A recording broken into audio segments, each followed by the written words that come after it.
Well, gang, would you open your Bibles to the book of Genesis, chapter 29, or on your smartphone, you can just download that Calvary North app, and you've got the Bible there. There's one in the pew in front of you if you didn't bring one. So Genesis is the first book in the Bible, easy to find. We are in chapter 29 this morning. It was said that a major retail company decided to put mirrors on the back wall of their customer service area.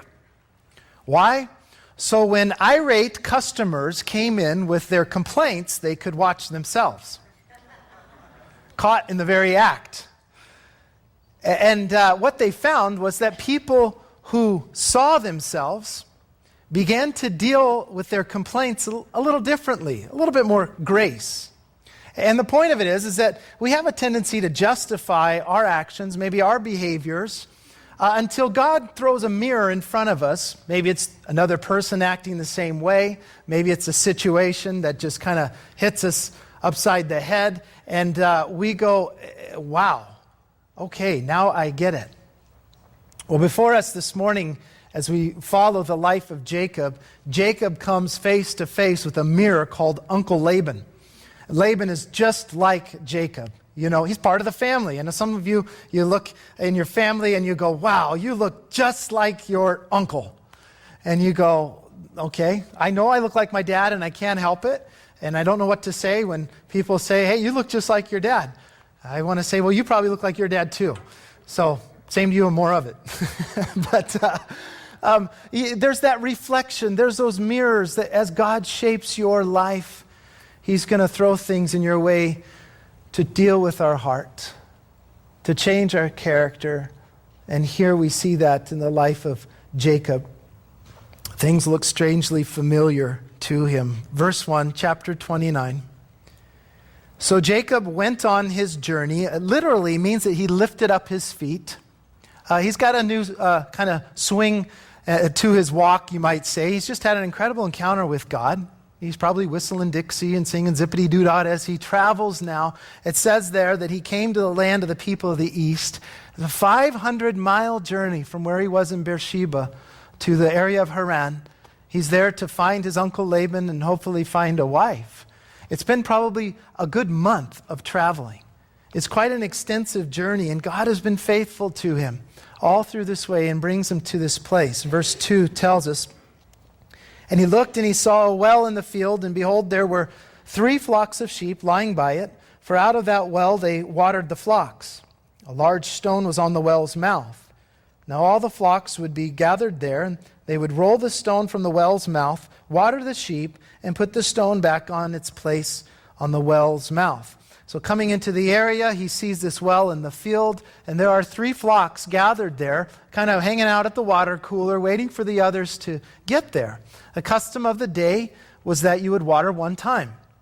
Everybody would gather. It was a first come, first serve, and you'd all work together and moving this really heavy stone off the lid of the well, and then you'd water all the animals, and you'd fill up the water bottles, and then you would head back out to work. And so that's kind of the scenario, the settings here. In verse 4, and Jacob said to them, my brethren, where are you from? And they said, we are from Haran. And he said to them, do you know Laban, the son of Nahor? And they said, we know him. So he said to them, is he well? And they said, he is well. And look, his daughter Rachel is coming with the sheep. Now, just like conversations that happen around water coolers today, it's pretty much the same thing.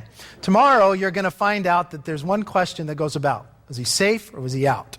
I mean, that'll be the question. And if you don't know what I'm talking about, then you need to do a little searching. The baseball game last night. But you all have those conversations at the water coolers. Hey, how are you doing? Is this so-and-so? Hey, you know so-and-so? Yeah, I know him. In fact, hey, that person over there knows him real well. Let's go ask him. And I imagine at this time, and you have to kind of go with me on this. As Jacob's talking to them, he turns around, and it's love at first sight. Time stands still. He sees Rachel coming. And you know, the wind just kind of blows in her hair, slow motion.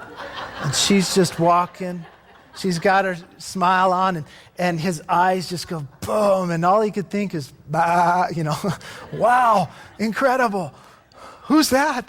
You know, and he's just head over heels. It's love at first sight, as we'll find out In verse 7, though, but you note something here. Look at the hand of God in this. What timing the Lord has. And he comes into this area. He's asking questions. And it just so happens Rachel, his future wife, is coming at that time. And you know what it reminds me of? It reminds me of the fact that we need to rest in the Lord.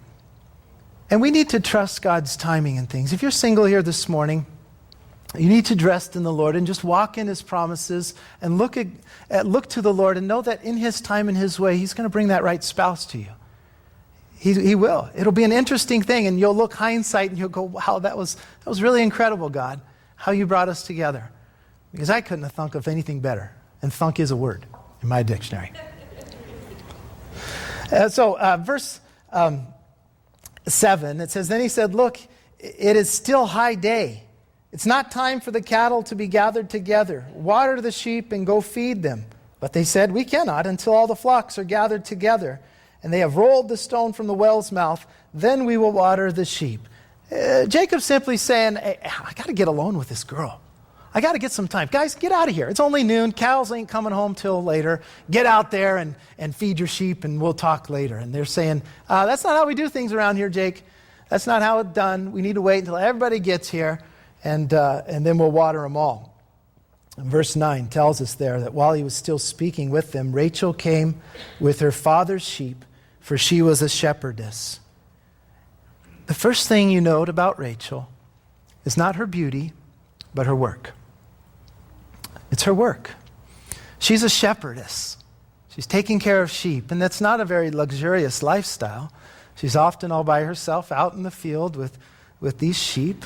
She probably doesn't have a Twitter account or anything to be social with others. No Facebook happening this day. She's just out there alone and just hanging out with a bunch of sheep.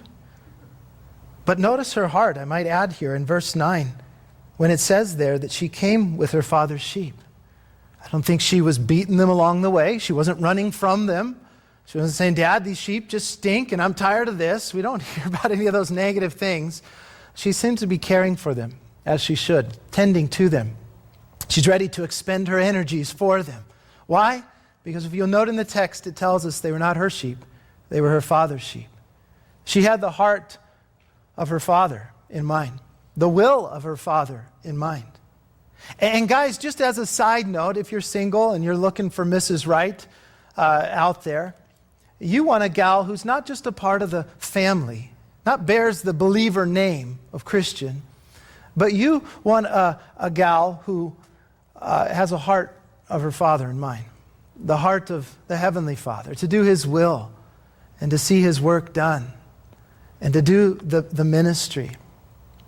I'm blessed. I met my wife here at a church, actually, through the college ministry at the time, and it was at a Bible study, and I saw her actually in caring for others in the ministry of college ministry and such, and that's how the Lord kind of just began to stir things. And almost 18 years later, I'm blessed. She's a great shepherd, so to speak, a shepherdess to our little flock of family of the three amigos from around the earth. And I just blessed, incredibly blessed.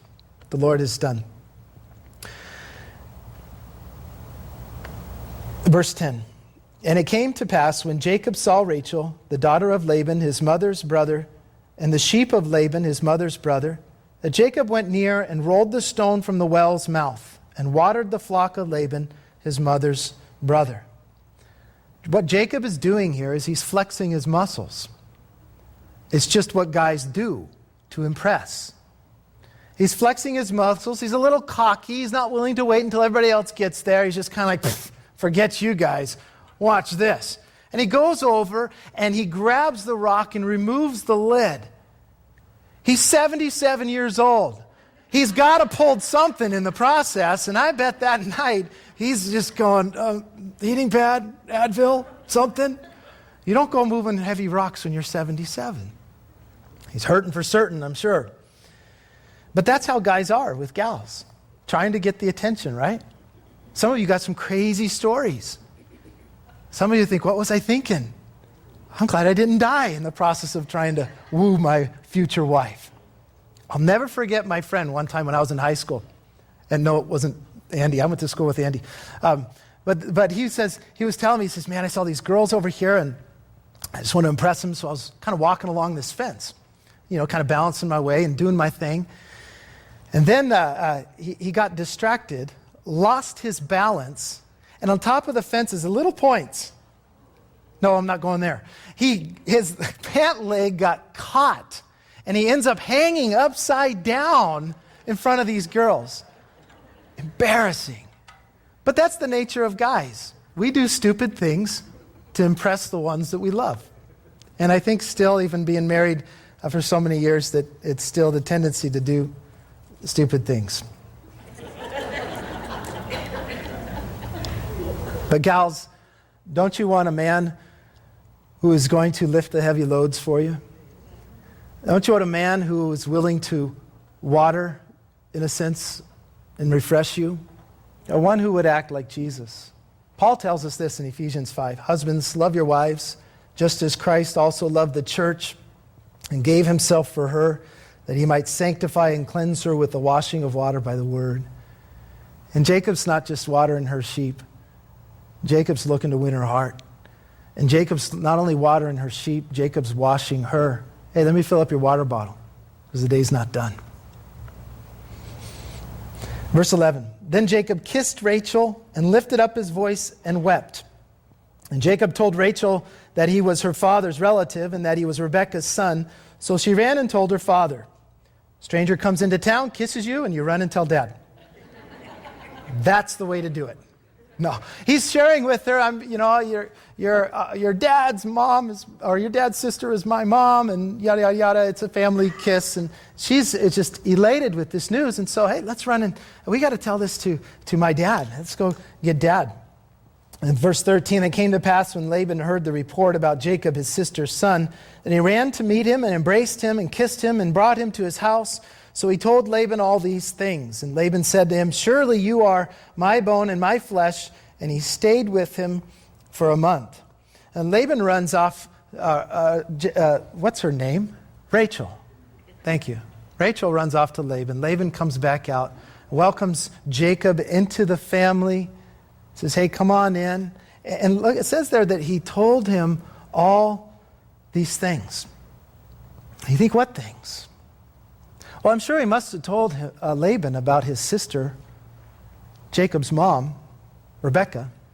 It's been 100 years since she's left home. There's a lot of catching up to do.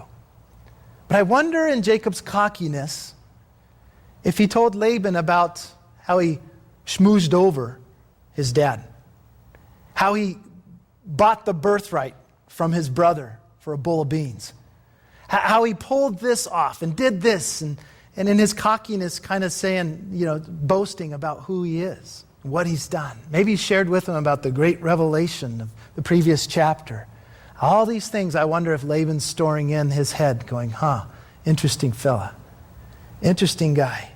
You see, just because someone is in covenant with God, and Jacob at this time is, just because we may be a Christian doesn't mean we're perfect. We've got the character flaws.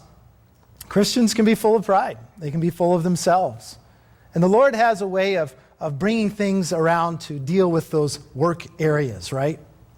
And I know some of us are a major work, myself included, in these things that God has a way of dealing with them. And there Laban says to him, surely you are my bone and my flesh. He recognizes genetic resemblance. I don't know if they laugh the same or what, but you're part of me. You're part of the family. And he really would be a conman as well, as we'll look at this and see. Verse 15. Then Laban said to Jacob, because you are my relative, should you therefore serve me for nothing? Tell me, what should your wages be? And Jacob's been in the house now for a month. He's swimming in his pool and watching his TV and having a good time. And Laban says, hey, I see that I'm blessed. You're in the house. How about working for me? How about being on my payroll? What's the price? And Jacob's used to directing servants back home, I'm sure. And now he's going to find out that he is going to be like a servant. Verse 16, now Laban had 2 daughters. The name of the elder was Leah, and the name of the younger was Rachel. And Leah's eyes were delicate, but Rachel's was beautiful of form and appearance. And Jacob loved Rachel, So he said, I'll serve you 7 years for Rachel, your younger daughter. And Laban said, it's better that I give her to you than that I should give her to another man. Stay with me. So Laban has these 2 daughters. The first is named Leah. Her name means weak-eyed or dull eyes. She possibly may have had some eye problem. She couldn't see very well. All the kids called her 4 eyes growing up, that type of thing going on. Or is that she, in comparison to her sister Rachel, was just kind of more plain looking. And so, Rachel's the knockout in the story, and Leah is she's just a plain looking gal. Rachel, on the other hand, means Lamb of God, and I think that's pretty fitting, consider she is a shepherdess here. But Jacob's heart, Jacob's desire was for Rachel. And he says, I'll work for you, Laban, for 7 years for her. I came out of Bethel. I'm penniless. I don't have a dollar to my name. And I got nothing to prove that I can take care of her. I got no dowry to pay. And so I'll give you 7 years without pay if you'll give me Rachel as a wife. And Laban says, okay, sounds like a good deal. I'd rather keep it in the family, and this is good. Verse 20. So Jacob served 7 years for Rachel, and they seemed only a few days to him because of the love he had for her. This is a great verse in the midst of our chapter. It's a great verse for a couple reasons.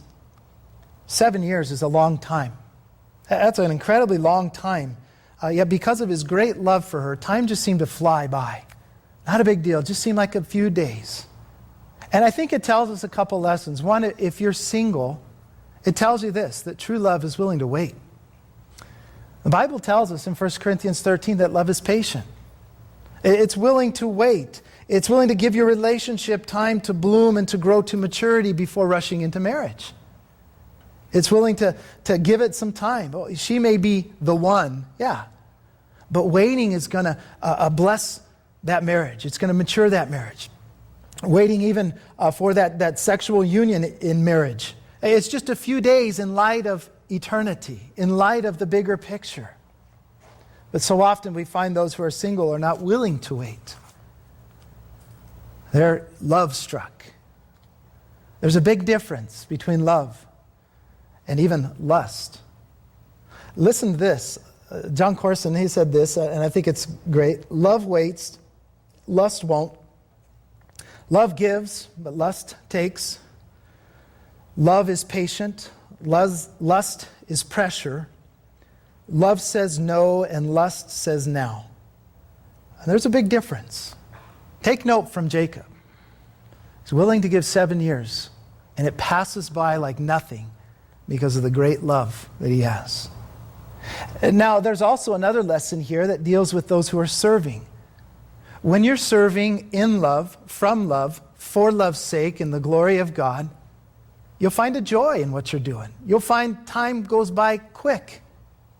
Some people, when they go to work, and maybe this is you, the things before you are so miserable and so much of a bummer, and maybe you've been manipulated or something like that, that the only thing you can think of is, when can I get out of here? When can I go on break? When is that clock gonna ding and I get to go home? I hate this. And it's a misery. But see, when you turn your heart to the Lord and say, God, I'm going to serve you out of love. Love for you and love for others. Then you will find that your ministry does not become a misery. It's just a joy. And the days go by and the time passes on and you think, wow, it's been how long? Oh, Lord, how good you are to me. Serve in love. And you'll find the end goal. The other sacrifices along the way, but it's all worth it in the end. Verse 21, and Jacob said to Laban, give me my wife, for my days are fulfilled that I may go into her. And Laban gathered together all the men of the place and made a feast. It's been 7 years. Jacob has counted down the days, 2,500 marked off on his calendar. The guy's 84 years old at this time and still single. And he says, hey, I want my wife. You promised, and time's up. And bring her to me. And Laban says, okay, let's throw the marriage party. It's a week long. Get all the buddies together, and we'll have a good time and celebrate. And yet, I think Laban is still planning to pull something over here. Verse 23. Now it came to pass in the evening that he took Leah his daughter and brought her to Jacob, and he went into her. And Laban gave his maid Zilpah to his daughter Leah as a maid. So it came to pass in the morning that, behold, it was Leah. And he said to Laban, what is this you've done to me? Was it not for Rachel that I served you? Why then have you deceived me? And Laban said, it must not be done so in our country, to give the younger before the firstborn. And we sit here and go, huh?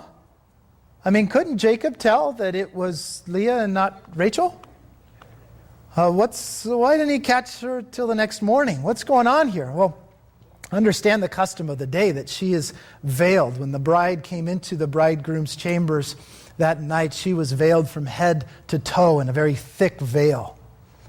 And Jacob had no reason to think that Laban would be deceiving him at this point. And so it wasn't until the next morning when he rolls over and, who are you? Nightmare of nightmares. That's all I can say. And he goes to Laban and basically says, what is this you've done to me? And Jacob valued the marriage covenant. And he says, Laban, you just hijacked this marriage for me. What have you done to me?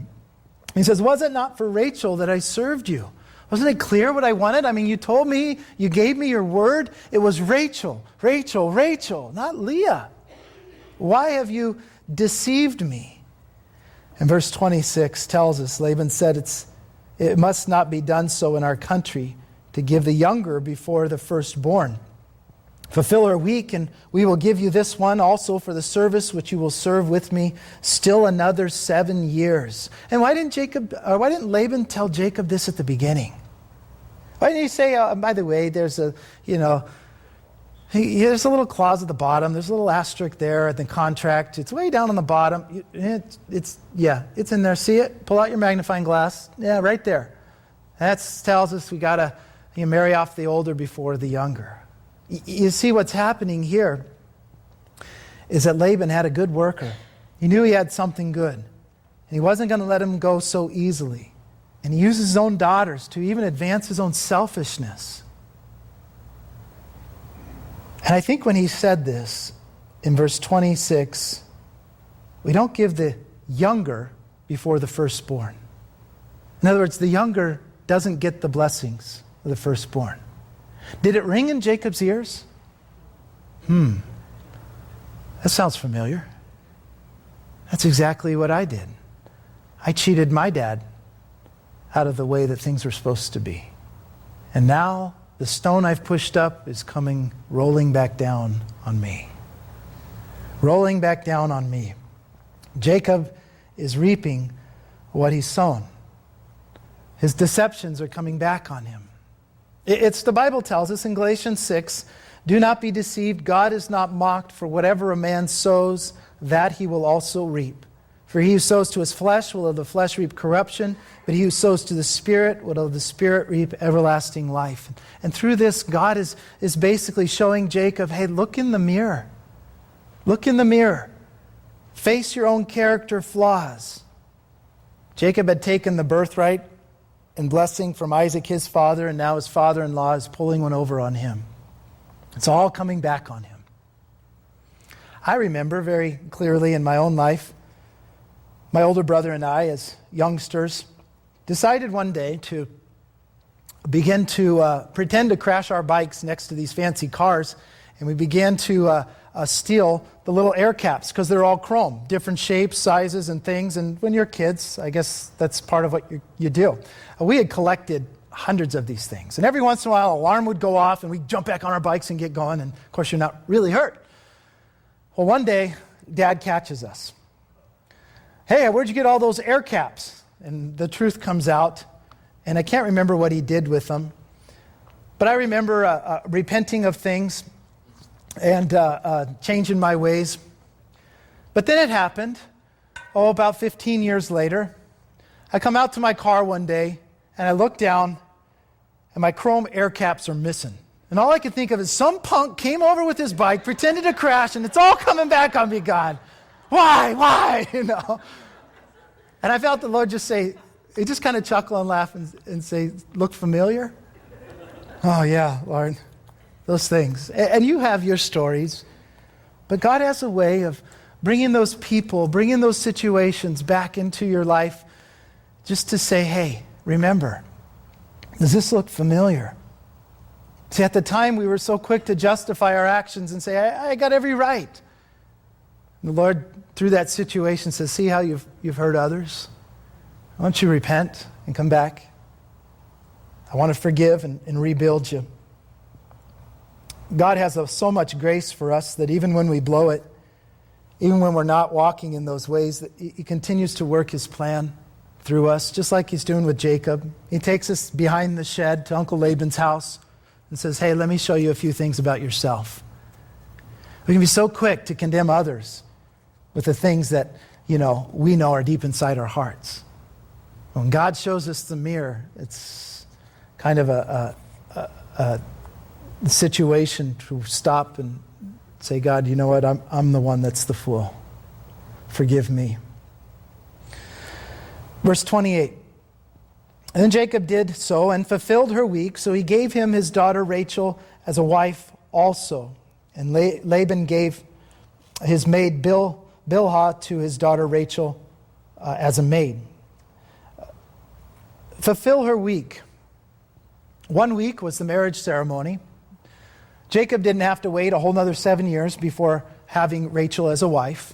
It was, no, I'll give it to you and fulfill that contract. Another 7 years working. So he's worked for Laban for 14 years at this point. Why didn't Jacob say, you know what? Forget you, pal. I'm out of here. You're a manipulator. You've deceived me. How could you? Why didn't he go off there? Because love. Because love covers a multitude of sins. Because love is willing to risk it all again and be vulnerable once again. And love is willing to do what might seem a little crazy. 7 more years with this hooligan? It's okay. I got Rachel in view. Love does that. But here we see the connection of a week being 7 years, and it plays a part as we look at Daniel's prophecy in Daniel chapter 9 of the 70th week, which is a great study in and of itself. Verse 29, these two gals, Bilhah and Zilpah, are mentioned as the maids of Rachel and Leah. It was custom of the day that when you gave your daughter away, you also gave a maid to help her in her situations as well. These two are going to play an interesting part in the makeup of this family in the next chapter. Verse 30, then Jacob also went into Rachel, and he also loved Rachel more than Leah. And he served with Laban still another 7 years. And so the character flaw of Jacob is evident here, that he loved Rachel more than Leah. Let me tell you something. There are problems in having 2 wives. And I'm not saying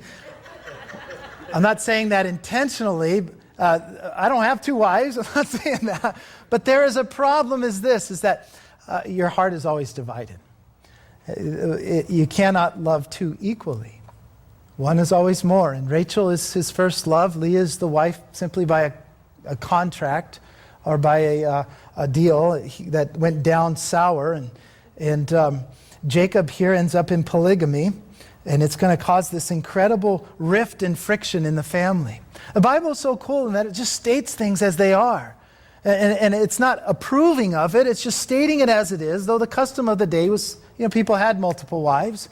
But it's stating things as they are and to show the problems that happen. And we're going to see these problems unfold before our eyes. And we kind of note in the back of our head, yeah, that's why God said 1 man, 1 woman for life. And so here's this issue going on. Leah is unloved. Rachel is loved. And yet look at verse 31. God greatly loves Leah. When the Lord saw that Leah was unloved, he opened her womb, but Rachel was barren. And we find in Scripture over and over that God has an incredible heart for the outcast, for those who are the unloved and despised by men. He says, listen, I'll be your husband. I'll be the husband when your husband won't be the husband I've called him to be. I'll be your husband. I'll bear you up. I'll shepherd you and care for you and love you, and I'm going to bless your life. And all of a sudden he opens her womb. But Rachel's barren. And look at verse 32. And so Leah conceived and bore a son, and she called his name Reuben. For she said, the Lord has surely looked on my affliction. Now therefore my husband will love me. The first son, Reuben's name means see a son. And Leah's thinking, this one is the heir to all the promises. Abraham, Isaac, Jacob. Now look, your firstborn son, Reuben. Here is the one. I've got a son who is going to fix the scenario, fix the situations. And notice what she says there. He would be the one to win my husband back. Now my husband will love me. And I think how many have taken the same approach to a marriage that has gone a little south, a little sour. Oh, if we just had this new thing in our life, if we just had this, if I could just give him a son, oh, if we just had a new baby, yeah, that would win his heart back and he would truly love me and we'd once again have that connection that we need to have. And you find there's a little excitement for a little bit and then the heart kind of goes back to where it was. See, what she needed at this time was not a new earthly son, but a grasp of the heavenly Son. And then things changed. Then the hearts are changed. In verse 33, it tells us there, she conceived again and bore a son and said, because the Lord has heard that I am unloved, he has therefore given me this son. And she called his name Simeon, and Simeon means hearing. You see, she's still hurting. Reuben didn't fix the problem. I've got another son and I'm still unloved and he's the answer to all my prayers and tells me that God will hear me and all these things. And no, it's not happening. So verse 34, she conceived again and bore a son and said, now this time my husband will become attached to me because I born him 3 sons. Therefore his name was called Levi. And Levi means genes. No, it means joined or attached. Again, her hope is that her husband would love her. I've borne you 3 sons. There's an interesting note here, guys especially. Jacob was willing to have sex with her, but he didn't really love her. Sex does not equate to love.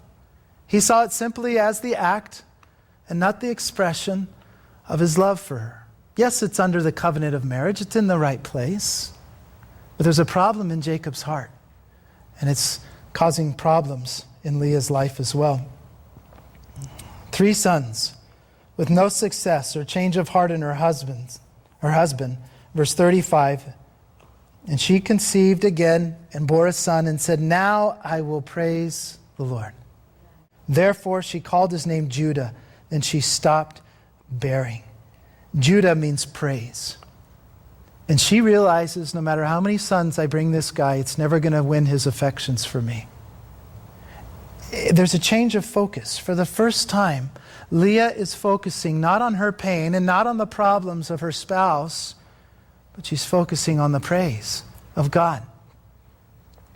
The Lord is worthy of praise. She reached this point of surrender in her life, and you and I need to get to that point as well. Because people hurt. People hurt people. We find ways to hurt people. We're very good at it. Even though sometimes we don't mean to, it happens. But there's a point in your life where you say, I am not going to focus on the problems. I'm not going to focus on the pain. I'm going to focus that there's a God who's worthy of praise. There's a God who's worthy of praise. So many people say, you know what, God, I'll praise you when you do this. When in reality, shouldn't we be saying, Lord, I'll praise you because you've done this? Because, Lord, you understand my pain. And you understand the problems, and you went to the cross, and you died for my sins and the sins of the world. And you died for all these things, Lord, and I'm going to choose, by choice, to focus on you and who you are. I've got 4 beautiful sons. At least she's saying that at this point because they're all kids, babies. I grow up and become crazy. But she's saying, I've got 4 kids to praise you for, and how you've blessed my life. And if only she could see down the road. I believe the Lord would just whisper to Leah's heart and say, if only you could see the plans I have for you. They're good and not evil, to give you a future and a hope. Because what you have borne, Leah, is going to change the world. How so? Leah, you are a part of God's redemptive plan for all of humanity. You've borne a son by the name of Levi, who is going to be the priestly line, who is going to attach the people of God to their God. What an honor. And you have borne Judah. Oh, he is the kingly tribe, and through his line, the Messiah, the Redeemer of all humanity, is going to come. Leah, you see yourself as unloved. Oh, but I greatly love you, and you are honored in my eyes. What a change. So often it's so hard to see that. All we see is the issue in front of us. And the Lord say, I'm not done yet. I'm not done. Sit tight. Let's pray.